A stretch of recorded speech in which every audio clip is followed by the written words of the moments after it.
not playing 11th, and they've only got 1 year left. You're not able to save years. None of that matters. We're asked that quite frequently. Um, Another thing that I would just point out to you is that 7th and 8th graders are able to transfer from one member school to another member school without penalty. As far as if you do it during the summer. But once you enter the 9th grade, again, you're locked down. And once you attend that class at a school, if a student athlete wanted to go to another member school, unless there was a move or unless there was a divorce situation or something like that, or unless there was a teacher that went to work at the other school, the commission does let a child follow their parents in that situation. Unless those exemptions come into play, then they would have to sit out a year if there was no bona fide move made. All right, this is obvious. Just give us the gender, and this button here is really used in line with what we were talking about a while ago. This student, let's say he's going to be a 10th, 11th, or 12th grader, then the only thing that they could play is varsity athletics. Let's say the student is a 9th grader who passed 4 courses last year. In that case, they could play junior high, and they could also play high school, varsity, so they would put both. Let's say the student is a 9th grader but only passed 3 courses last year but was socially promoted to the 9th grade. In that case, then they only could play junior high athletics. So these are the 3 choices, and based on the situation with their child, you go ahead and choose what fits. All right. After you enter the information, then all you have to do is click Add Athlete to Database, and that would enter them into the database listing for your school. Now, if you want to look at the listing for your school, that's what these buttons down at the bottom are for. If I click on 10, I can see the 10th graders at this school. You'll notice that I have a delete button. If I wanted to delete an athlete, I could do that. If I wanted to edit information about an athlete, I could do that. And if I want to return to the editor, I can do that.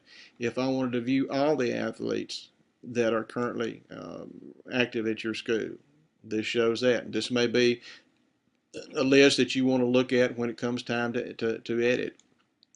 If after you enter all your athletes, I would strongly encourage you to come over here to the bottom right and to print your records, and just keep a paper copy on hand. So if something comes up later, you can show the commission what you did at a particular time. All right.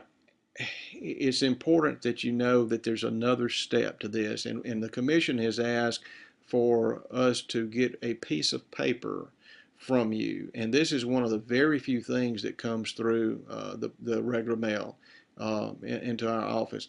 There is a fine associated with this, so I want to really stress this so you don't run into a problem here. After you've entered all of your information, and this has to be done before the Thursday that precedes the first varsity football game.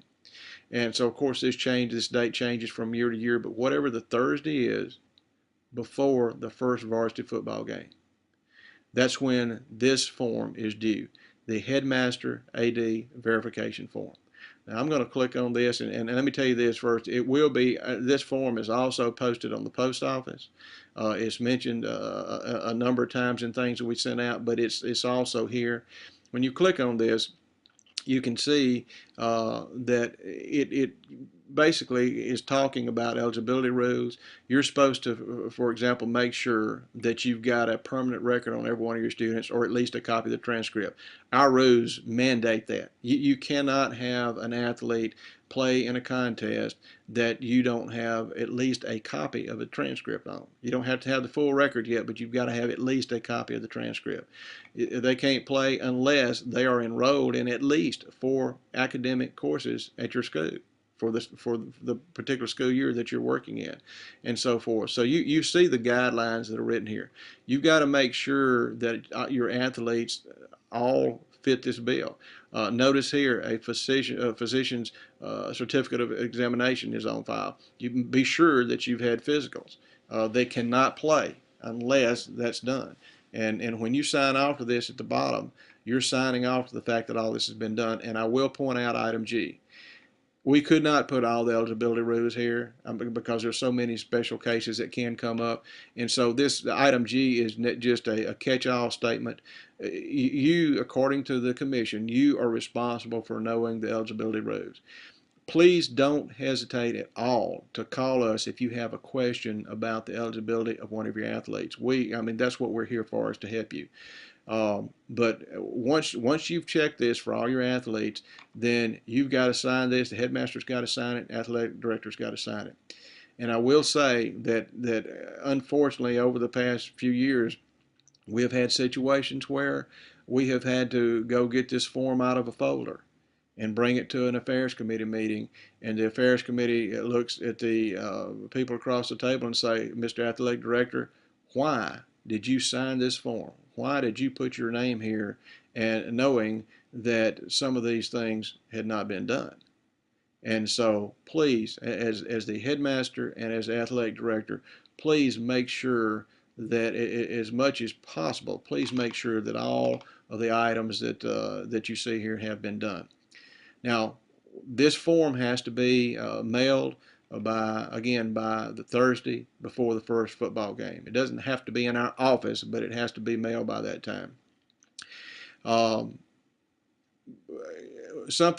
question that does come up about athletic eligibility occasionally is, what do we do about athletes that maybe come in November or over Christmas or whatever?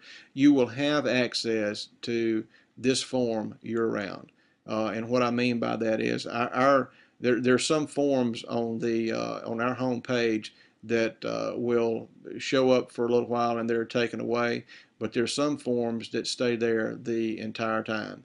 And the athletic eligibility form is one of those forms. So you will always have access to that. You can see here technology is great when it works. We've got slow internet. And so here's what I'm talking about, athletic eligibility form. That form will always be there.